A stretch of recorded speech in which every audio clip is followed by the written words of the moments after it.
Trolley भर के नहीं, वो जनता की पसंद रहती है, जनता की चाहत रहती है, और अगर जनता कहेगी तो वो भी बुला दिया जाएगा। इसमें कोई बहुत बड़ी बात नहीं है। हम केसारी जी से बात कर लेंगे कि भाई अपने साथी एक्ट्रेसेस से बात कर लें और उनको भी ले आवे। एक बार हमारे क्षेत्र की जनता देखना चाहती है। हिस्ट्री शीटर होने के बावजूद, लड़की का देह व्यापार करने के बावजूद, 43 दफ़े कनाडा महिलाओं को छोड़ने के बावजूद, जेल के बाहर हैं बैजू यादव की हत्या करने के बावजूद, सोना ढोने के बावजूद, सारे अपराध करने के बावजूद, हिस्ट्री शीटर होने के बावजूद जेल के बाहर है, तो बाबा कृपा तो उन पर भी है। बाहुबली मतलब क्या हुआ? जिसके बाजुओं में ताकत हो। तो अगर हमारे गरीब जनता के हक और हिफाजत के, रक्षा के लिए, हक और हकूक की लड़ाई के लिए हमें किसी प्रकार के बल का इस्तेमाल करना पड़ेगा, हम उस बल का इस्तेमाल करेंगे। नमस्कार, आप सभी का स्वागत है चौथा स्तंभ यूपी न्यूज में। चौथा स्तंभ का चुनावी यात्रा जो है वह महाराजगंज के नौतनवा विधानसभा में पहुंच चुका है। हमारे साथ नौतनवा के सिटिंग विधायक अमनमणि त्रिपाठी जी हैं। सर, सबसे पहले तो स्वागत है आपका। Thank you so much. Sir, interview शुरू करने से पहले हम कोशिश करेंगे एज ए पत्रकार होने के नाते कि मीडिया में जितने भी आरोप आप पर लगे हैं आज तक, बगैर आपको असहज किए उनके सारे जवाब हमें मिले, और उम्मीद करते हैं कि आप ऐसा करेंगे। बिल्कुल। सर, सबसे पहला हमारा सवाल ये है कि आपको बाहुबली विधायक क्यों कहते हैं? गरीब जनता या किसान है, हमारे क्षेत्र का निवासी, उनके कार्यों के लिए किसी अधिकारी से एक दफ़े कहिए। सर, थोड़ा सा आवाज़ लाउड। हाँ, अधिकारियों से कहिए तो आप ये बताइए, अधिकारी गरीब जनता काम नहीं करते, पैसा ले लेते हैं, भ्रष्टाचारिता मचाते हैं। अगर उनके हक और हकूक की लड़ाई को लड़ने के लिए हमें किसी भी स्तर पे उतर के लड़ना पड़ेगा, हम गरीब के हक की लड़ाई लड़ेंगे। तो उसने विरोधियों नाम दे दिया कि बाहुबली है। बाहुबली मतलब क्या हुआ? जिसके बाजुओं में ताकत हो। तो अगर हमारे गरीब जनता के हक और हिफाजत के, रक्षा के लिए, हक और हकूक की लड़ाई के लिए हमें किसी प्रकार के बल का इस्तेमाल करना पड़ेगा, हम उस बल का इस्तेमाल करेंगे। आपकी स्कूलिंग कहाँ से हुई है, पूरी पढ़ाई, और आप पहली बार राजनीतिक मंच पर कब आए? कुछ प्राइमरी पढ़ाई मेरी गोरखपुर कामल प्राइमरी स्कूल में हुई। उसके बाद मैं सेंट जोसेफ डीपीएस नोएडा गया। डीपीएस नोएडा से मैंने सेंट जोसेफ नैनीताल से पढ़ाई की। फिर ग्रेजुएशन मैंने गोरखपुर यूनिवर्सिटी से LLB और BA और फिर LLB किया। कुछ ऐसा अलग हो जो आपको याद हो, पापा से जुड़ी हुई ऐसी मेमोरी? 96 का इलेक्शन जीते थे, तो वह मुझे याद है, वो आए थे घर पे, पूरा अबीर में सने हुए थे ऊपर से नीचे तक। और उसके बाद फिर वो लखनऊ गए थे। फिर पता चला था पहली बार दिल्ली में थे, वो दिल्ली गए थे। फिर क्या कुछ वो लोकतांत्रिक कांग्रेस वाली सरकार बन रही थी, बिगड़ रही थी।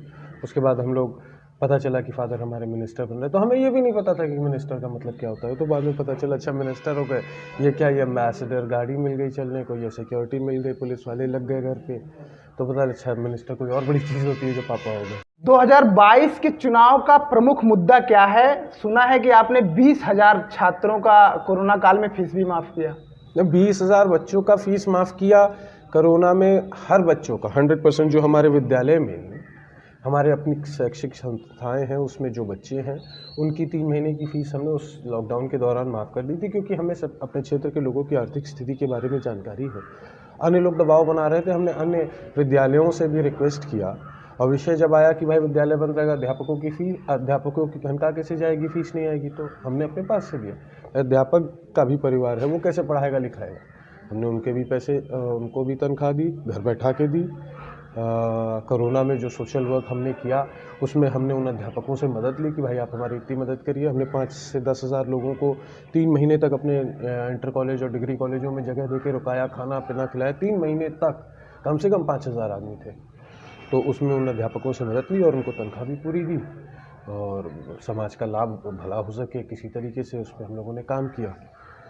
20,000 बच्चों की फ़ीस की बात आपने कही, तो वही कोविड काल में हमने उसको माफ़ किया था। 20,000 बच्चों की फ़ीस थी, वो माफ़ की गई थी।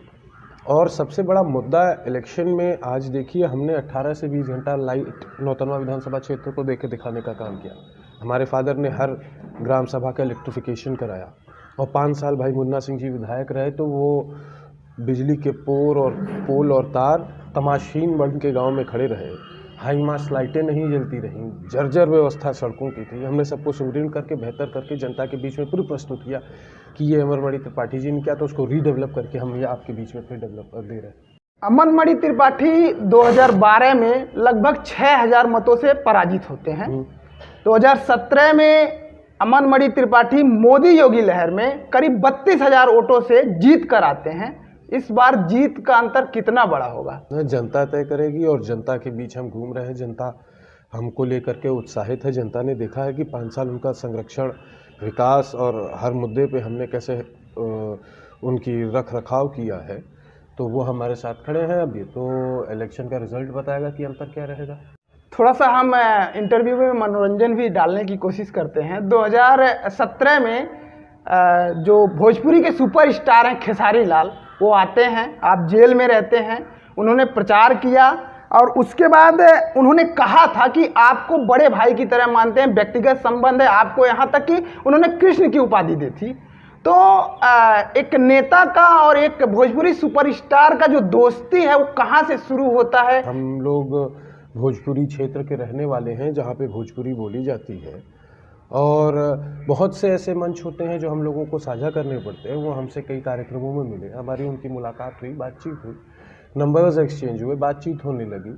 तो भाई उनको हमारी पर्सनालिटी या उनको हमारा व्यक्तित्व या उनको हमारा नेचर पसंद आया, हमको उनका पसंद आया। अच्छे व्यक्ति हैं, भले आदमी हैं, समाज के हित की बात करते हैं और इसी में हमारी जान पहचान हुई। हमारा इलेक्शन हुआ तो हमसे मिलने वाले लोग आए थे। हमने कहा था कि भाई आप एक बार उनसे बात कर लीजिए, हमारे मित्र हैं, वो ज़रूर जाएंगे और हमारी मदद भी करेंगे। इलेक्शन में हुआ है। पहली मुलाकात कहाँ हुई थी उनसे? गोरखपुर में किसी कार्यक्रम में हुई थी। अच्छा, जो मुझे याद है। खेसारी लाल यादव जी तकरीबन मुझे जहाँ तक पता है एक शो के लिए या प्रचार के लिए 25 से 30 लाख रुपए वो लेते हैं और उन्होंने एक इंटरव्यू में कहा था कि अगर आप बुलाते हैं तो इस बार भी वो चुनाव प्रचार में शामिल होंगे। ये तो इलेक्शन डिसाइड करेगा ना। आपके सामने है कि इलेक्शन कमीशन ने कह दिया कि कोई रैलीज नहीं होंगी, कोई रोड शोज नहीं होंगे। तो अगर रोड शोज और रैलीज की परमिशन मिलेंगी तो हम उनसे बात करेंगे कि भाई साहब ज़रा 2 दिन 1 दिन का मौका हमें फिर दे दीजिए। उन्होंने कहा था कि पिछली बार 2017 में अगर अमन मणि जीतते हैं चुनाव तो वो ट्रॉली भर के मुंबई से हीरोइनें लाएंगे। क्या ऐसा कुछ हुआ था? ट्रॉली भर के नहीं, वो जनता की पसंद रहती है, जनता की चाहत रहती है और अगर जनता कहेगी तो वो भी बुला दिया जाएगा। इसमें कोई बहुत बड़ी बात नहीं है। हम खेसारी जी से बात कर लेंगे कि भाई अपने साथ की एक्ट्रेसेस से बात कर लें और उनको भी ले आवे। एक बार हमारे क्षेत्र की जनता देखना चाहती है। आपने शादी किया तो वो जहाँ तक मुझे पता चला वकालत भी करती हैं, बाइक राइडर भी हैं, तो क्या इस चुनाव में प्रचार करते हुए दिख सकती हैं क्या? चुनाव में वो है ही है। वो कल भी क्षेत्र में थी, परसों भी, पिछले 4-5 दिन से क्षेत्र में, उससे पहले भी आई थी तो क्षेत्र में गई थी और वो हमारे धर्म पत्नी है तो क्यों नहीं हमारा प्रचार करेंगे। आपकी दोनों जो बहनें हैं वो पिछले चुनाव में नौतनवा विधानसभा में उनका मतलब एक तरीके से कह सकते हैं बम्पर जो है मतदाताओं पर छाप पड़ा था। इस विधानसभा चुनाव में उनकी दोनों बहनें की भूमिका क्या होगी? दोनों बहनों ने जिस मेहनत से हमारे इलेक्शन कैंपेन को हैंडल किया था और हमारे चुनाव जीतने में अहम भूमिका निभाई थी, हमारी बहनें और फिर हमारा प्रचार करेंगी और जो उनसे हो पड़ेगा वो करेंगी। वो तो बेचारी दोनों बहुत परेशान है। इलेक्शन डिक्लेयर हो गया, प्रतिदिन हमारी उनकी वार्ता हो रही है। हम लोग प्लान कर रहे हैं क्या क्या कैसे कैसे करना है, तो उसी की चर्चा चल रही है। फाइनलाइज हो जाएगा तो सब चीज़ शुरू हो जाएगी। प्रतिद्वंदी कहते हैं कि आप पर बाबा जी की कृपा है और बाबा जी यानी योगी आदित्यनाथ। अच्छा, महाराज जी। इस वजह से आप कहीं ना कहीं जेल से बाहर हैं और पिताजी भी जेल की बजाय अस्पताल में हैं और इसका एक कारण उन्होंने बताया कि आपने राज्यसभा जो चुनाव हुआ था उसमें वोट भी दिया था। राज्यसभा में ये विधायक का विशेषाधिकार है, वो किसको चुनता है, ये हमारा विशेषाधिकार है और बाबा जी की कृपा तो उनके ऊपर भी है कि वो जेल से बाहर है। हिस्ट्री शीटर होने के बावजूद, लड़की का देह व्यापार करने के बावजूद, 43 दफ़े कनाडा महिलाओं को छोड़ने के बावजूद जेल के बाहर हैं। बैजू यादव की हत्या करने के बावजूद, सोना ढोने के बावजूद, सारे अपराध करने के बावजूद, हिस्ट्री शीटर होने के बावजूद जेल के बाहर है, तो बाबा कृपा तो उन पर भी है। ये कनाडा वाला बात बार बार मैंने कई जगह सुना है, क्या मामला क्या? आपको याद होगा एक बार दलेर मेहंदी पकड़े गए थे। जी जी जी। वो 50-60 की संख्या में कोई कॉन्सर्ट करने जाते थे किसी देश और जब वापस आते थे वो 10 या 12 की संख्या होती थी। तो जिसको ईजिली वीज़ा अवेलेबल नहीं होता है वो किसी बैकडोर माध्यम से उस कंट्री में एंटर करता है, वहाँ का सिटीजन हो जाता है, वहाँ रहने लगता है। तो वहाँ सिटीजनशिप मिलना आसान है कनाडा में, तो ये होता है वहाँ पे। भाई अखिलेश सिंह जी सांसद हुए तो डिप्लोमेटिक पासपोर्ट मिलता है। 43 दफ़े वो कनाडा गए, कबूतरबाजी कहते हैं इसको। 43 दफ़े वो कनाडा गए महिलाओं को लेकर के, अपनी पत्नी बना करके, क्योंकि पासपोर्ट और वीज़ा इजी हो गया। वहाँ उनको छोड़ा, जो उनका पैसा बनता है 10 लाख 5 लाख जो बनता होगा, छोड़ के आ गए। ये काम तो ये तो देह व्यापार का काम हुआ। देह व्यापार आप समझ सकते हैं ना। तो देह व्यापार का काम बहुत घृणित, बहुत गंदा काम है। हमको लगता नहीं कि पूरे नौतनवा विधानसभा क्षेत्र में कोई ऐसा व्यक्ति होगा जो ये काम। उनका कहना है कि विधायक जी के पास अगर आरोप है तो सार्वजनिक कर दें। आरोप है, हमने उसको जांच में दिया हुआ है, सरकार के पास है। मैं किसी एविडेंस को टैम्पर नहीं करना चाहता, मैं नहीं चाहता उसको पब्लिक करना, और सरकार है, सरकार के पास है। और हमारे पास तो माननीय गृह मंत्री का, तत्कालीन गृह मंत्री डिप्टी प्राइम मिनिस्टर का एक्नॉलेजमेंट लेटर है। और माननीय सांसद जी इस बारे में भली भात जानते हैं। झूठा ही वो कर सकते हैं, झूठ बोलना दोनों भाइयों की आदत है, तो वो कह दें कि सार्वजनिक करें, लेकिन वो सरकार के पास जांच में पड़ा हुआ है। मैं किसी भी एविडेंस को टैम्पर नहीं करना चाहता, इसलिए मैं नहीं चाहता अभी किसी को देने। और अगर मैं पूछ लूँगा जिसको मैंने कंप्लेंट की थी कि क्या मैं साझा कर सकता हूँ, अगर वो कहेंगे हाँ साझा कर सकते तो मैं आपको भी दे दूँगा।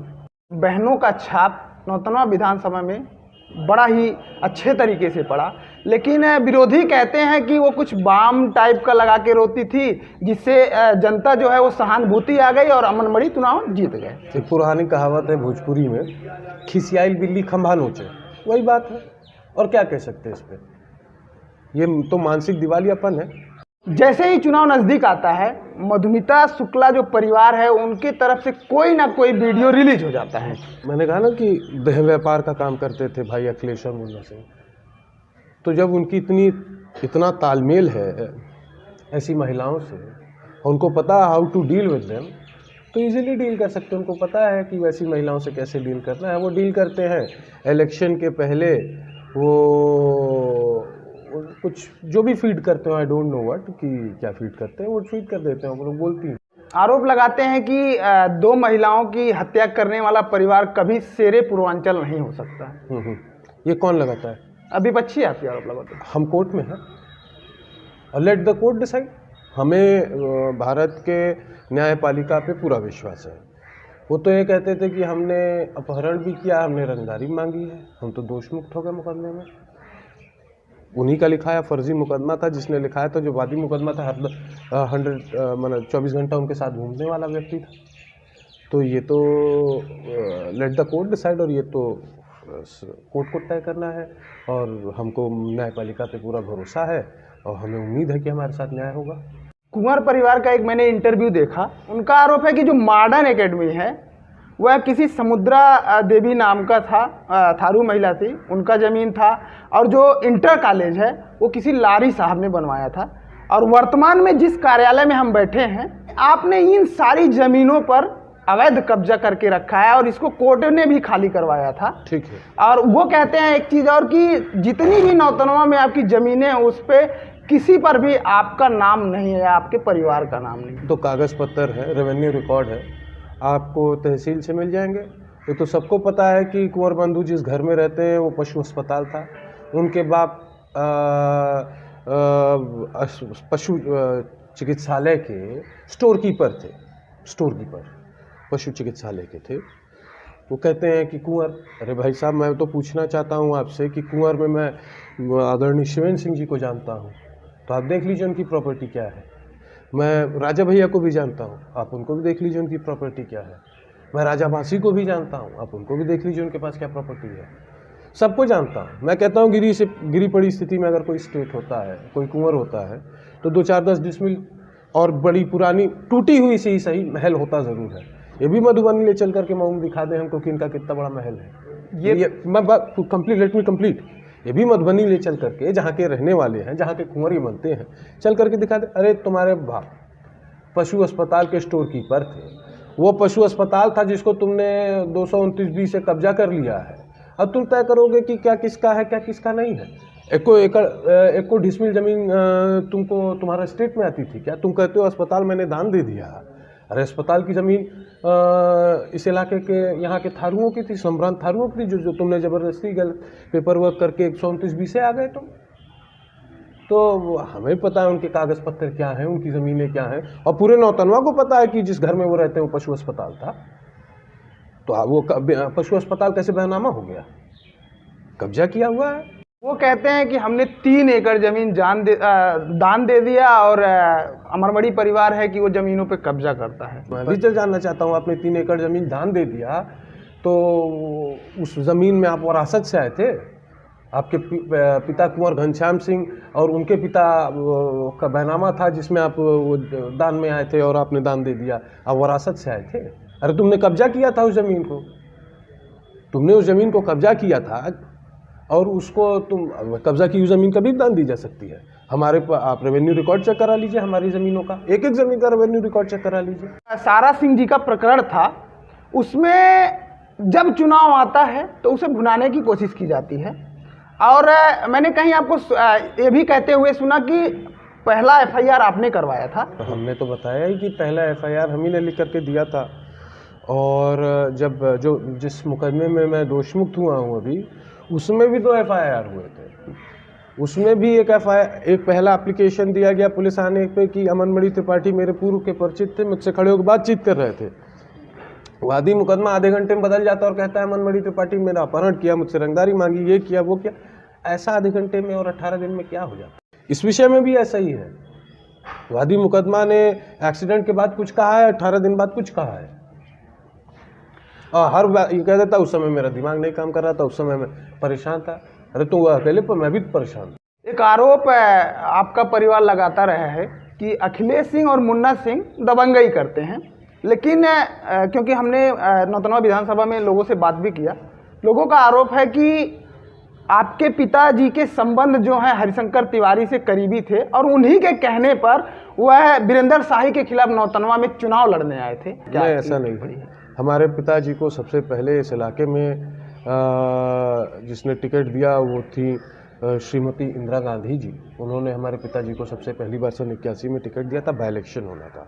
हमारे ग्रैंडफादर उस समय फरेंदा से सिटिंग एमएलए थे और बुला करके वो कम्युनिस्ट पार्टी के बड़े लीडर थे, उनको बुला करके श्याम नारायण तिवारी जी को इंदिरा गांधी ने टिकट दिया था। वीरेंद्र प्रताप शाही जी को तो बाद में गोरखपुर के लोगों ने भेजा गया। भाई देखिए, प्रभाव क्षेत्र था कुछ लोगों का जो नहीं चाहते थे कि कोई एक ऐसा व्यक्ति तैयार हो जो डायरेक्ट मैडम इंदिरा गांधी जी से मिले और हमारे राजनीति में खलल डाले। तो एक व्यक्ति को गोरखपुर से प्लांट करके यहाँ इलेक्शन लड़ाया गया और सरकारी तंत्र उनके पक्ष में लग करके प्रचार किए, तब हमने 81 का चुनाव। आपके पिताजी ने 90% जो विधायक निधि का पैसा है उसको अपने निजी स्कूलों पे खर्च किया, जबकि वही विरोधी एक जगह और कहते हैं कि आप अपने पिताजी के कार्यों के नाम पर वोट मांगते हैं। तो ये दोनों चीज़ें कहाँ तक कैसी लगती हैं आपको? एक मैंने आपसे कि मानसिक दिवालियापन है, और जब इंसान के पास आरोप लगाने कुछ भी नहीं था, ऐसे आरोप लगाते हैं। और मानसिक दिवालियापन का नतीजा है कि वो खुद भी विधायक रहने के बावजूद इतना नहीं जान पाए कि किसी संस्था किसी कार्य को विधायक निधि से 25 लाख से ज़्यादा नहीं दिया जा सकता। 3-3 करोड़ विधायक निधि है, 25 लाख से ज़्यादा आप दे नहीं सकते, तो कैसे 90% आप दे देंगे? खैर, दूसरी बात कि अगर हमने किसी शैक्षिक संस्थाओं को पैसा दिया है विधायक निधि से, तो जनता के डेवलपमेंट के लिए दिया है। उसमें समाज में अति पिछड़े गरीब समाज के किसानों के बेटे, गरीबों के बेटे पढ़ते हैं जिनकी फीस भी नहीं लगती। मैंने तो कहा ना आपसे कि हमने 20,000 बच्चों की फीस माफ़ कर दी। वो भी बता दें कि लोहिया उनका डिग्री कॉलेज, उन्होंने कितने बच्चों की फीस माफ़ कर दी। या हमारे पास कोई गरीब आ गया, आप अभी चले जाइए हमारे ऑफिस में, देखिए कम से कम 500-700 लेटर पैड पड़े होंगे, हर दिन जाते हैं यहाँ से कि इसकी फीस माफ़ कर दीजिए, इसकी फीस माफ़ कर दी। हम दिल्ली सिफारिश करके भेजते हैं, सब बच्चे फ्री में पढ़ते हैं हमारे। आरोप है कि चुनाव नज़दीक आता है तो आप साड़ी, शराब, पैसा बांटते हैं, और एक आरोप और है कि आप चुनाव जीतने के बाद क्षेत्र में नज़र नहीं आते हैं, केवल समारोहों को छोड़ दिया जाए तो। असत्य बात है एकदम। समारोह बढ़ाना समारोह थोड़ी होता है, या जनसंपर्क और जनता के बीच में आप खुद जा करके पूछ लीजिए। आरोप तो विरोधी का काम, विपक्षी काम होता है, वो मैक्सिमम आरोप ही लगाएगा। लेकिन मैं आपसे पूछना चाहता हूँ, आप जा करके जनता से पूछिए ना कि भाई आप बताइए अमनमणि त्रिपाठी जी आए कि नहीं आए। मैं तो जानता हूँ, तो जनता यही कहती है कि बाबू विधायक बांटा, और मैं नहीं भी विधायक था, हमारे फादर विधायक थे, तो भी हम यही क्षेत्र में घूमते रहे, हमारे तो भी हम यही क्षेत्र में घूमते रहे और आज भी घूम रहे। जनता कहती है, आप जाकर पूछ लीजिए लोगों से कि बाबू तू रहला तो कई बेर रहिला, नहीं तो मुन्ना सिंह तो आज तक कभी मुंह दिखाने नहीं आए। नवासी में आते हैं चुनाव जीतते हैं कांग्रेस से, 89 में पहली बार चुनाव जीतते हैं कांग्रेस। 89 में इलेक्शन पहली बार जीते, हाँ। कंटेस्ट 81 में पहली बार। हाँ, उसके बाद फिर कांग्रेस से जीतते हैं, बसपा में वो शामिल हो जाते हैं, मंत्री बनते हैं। उनकी विरासत को जानना चाहते हैं कि अमन मणि किस हद तक संभाल पाए हैं। These are the big shoes to put on. आप क्षेत्र में जाइए, हमसे भी सब कहते हैं कि भाव कुछ नहीं था, मंत्री जी ने ये किया, मंत्री जी ने वो किया, मंत्री जी ऐसे करते थे, मंत्री जी वैसे करते थे। हम कोशिश करते हैं क्षेत्र की जनता को संतुष्ट करने के लिए, लेकिन हाँ, he has very big shoes, I am trying to fit in that. मैं कोशिश कर रहा हूँ उसमें फिट करने का। और अभी तो शुरुआत है, अभी तो हमें 5 साल हुए हैं, जनता और अभी अपना स्नेह प्यार आशीर्वाद हमें देगी, और हमने भी निरंतर जनता के हक और हकूक़ की लड़ाई लड़ी है, तो निश्चित तौर पे जनता हमारा साथ देने जा रही है। तो जनता का साथ और आशीर्वाद रहेगा तो निश्चित तौर पे अपने पिताजी के कार्यों की तुलना में हम खड़े हो सकेंगे। नौतनवा में जो महाव नाला सहित लगभग दर्जन भर पहाड़ी नदियां हैं, उनकी वजह से वो पूरा क्षेत्र अभिशाप बन चुका है। तो यहाँ के जो नेता हैं वो दिल्ली में या लखनऊ में बैठकर करते क्या हैं? इन समस्याओं का निदान क्यों नहीं होता है? मैं आपको सूची दे रहा हूँ कि महाव या अन्य जो भी नदियाँ हैं उसमें पिछले 5 वर्षों में क्या क्या कार्य हुए। महाव नदी, मेरे पिता अमरमणि त्रिपाठी जी सन 89 में पहली बार जब जीते थे तो उसकी हेड टू टेल सफाई कराई थी, और उसके बाद हम जब पहली बार चुनाव जीते हैं तो हमने 2 या 3 करोड़ रुपए से हेड टू टेल सफाई कराई थी, जिसमें जंगल इंक्लूडेड था। लेकिन वो पहाड़ी नदी है, अपने साथ भारी मात्रा में सिल्ट लेके आती है, उसकी सफाई हर वर्ष होनी चाहिए। जंगल विभाग कभी कभी ऑब्जेक्ट करता है, हमको काम नहीं करने देता है। तो वो प्रॉब्लम क्या होती है कि जो रेवेन्यू डिपार्टमेंट में, जहाँ रेवेन्यू एरिया में जहाँ नदी बहती है वहाँ तो साफ़ रहती है, लेकिन वहाँ पे जंगल डिपार्टमेंट में जाके और पतली हो जाती है, जिसकी वजह से बंधे टूटते हैं और जंगल विभाग काम नहीं करने देता है। तो इस बार भी हम लोगों ने योजना बनाई है कि नरेगा का पैसा खर्च उस पर करा करके जंगल एरिया में जो भी पार्ट पड़ता है उसको साफ करा दिया जाए। महाराजगंज को अभी तक खुद का विश्वविद्यालय और मेडिकल कॉलेज नहीं मिल पाया है, क्योंकि पीपी मॉडल पे बनाने का बात हो रहा है।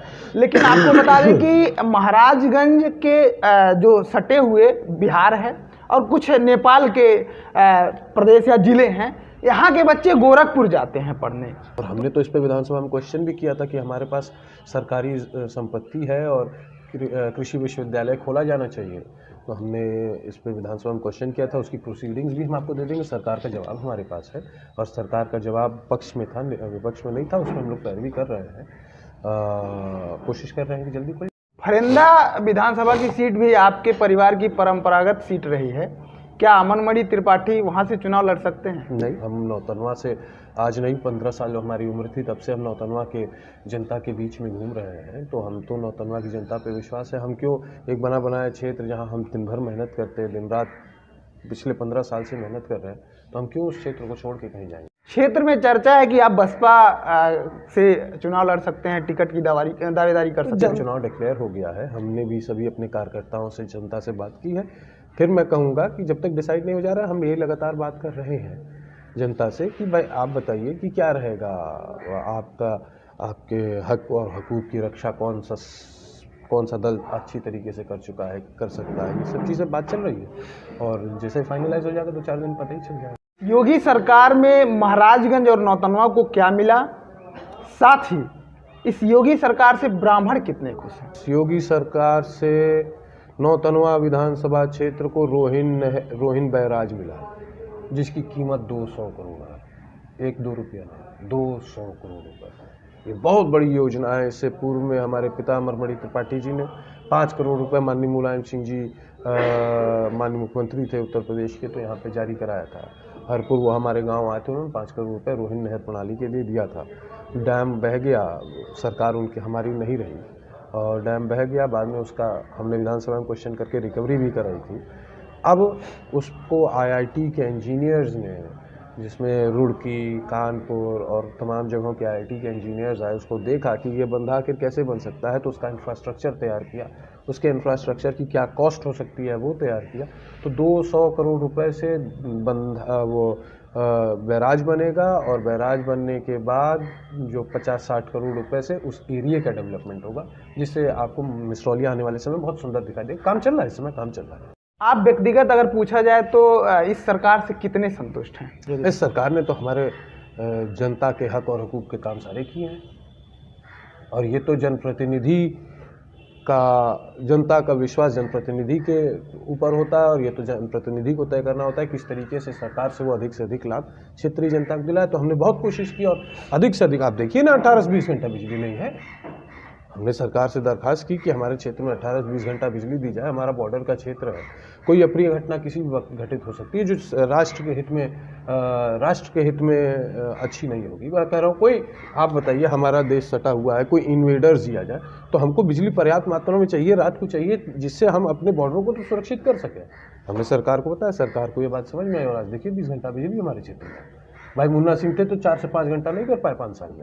चूंकि अखिलेश यादव जी और शिवपाल यादव जी एक हो गए हैं, हो गए, तो क्या, और आपका जैसा मैंने सुना भी है कि आपका शिवपाल जी से करीबी ज्यादा रहा है जी।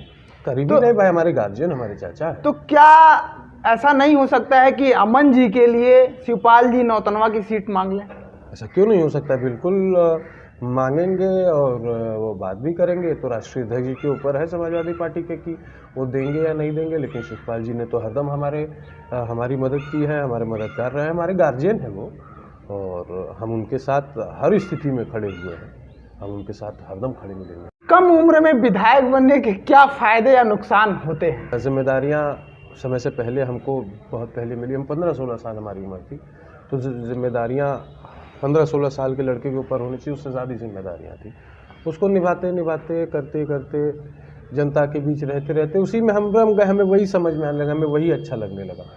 तो विधायक रहने का फ़ायदा ये रहता है कि आप क्षेत्र की जनता की और अच्छी तरीके से मदद कर सकते हैं, उनके हक और हकूक़ की लड़ाई सड़क से लेकर सदन तक लड़ सकते हैं। आप एंटाइटल्ड होते हैं उनकी बात रखने के लिए, तो हम रखते हैं, अच्छा लगता है। नौजवान होते इस तरह तेज़ी से जनता काम, आप देख लीजिए पिछले 5 सालों में विधानसभा की प्रोसीडिंग उठा के सर्वाधिक क्वेश्चन अमन मणि त्रिपाठी के होंगे, जो पहली बार मेंबर ऑफ लेजिस्लेटिव असेंबली हुआ है। विधायक जी, आपने बखूबी हमारे सवालों का जवाब दिया, हमें उम्मीद है कि जो जनता है उसको भी पसंद आएगा। नहीं, बिल्कुल। और साथ ही आप सभी लोग इस तरीके के इंटरव्यू देखने के लिए, या महाराजगंज की जो विधानसभा सीटें हैं वहाँ की क्या स्थिति है उसको देखने के लिए आप लोग बने रहिए चौथा स्तंभ यूपी न्यूज़ के साथ। हमारे साथ कैमरा के पीछे हमारा साथ दिया है चंद्रकांत और प्रदीप।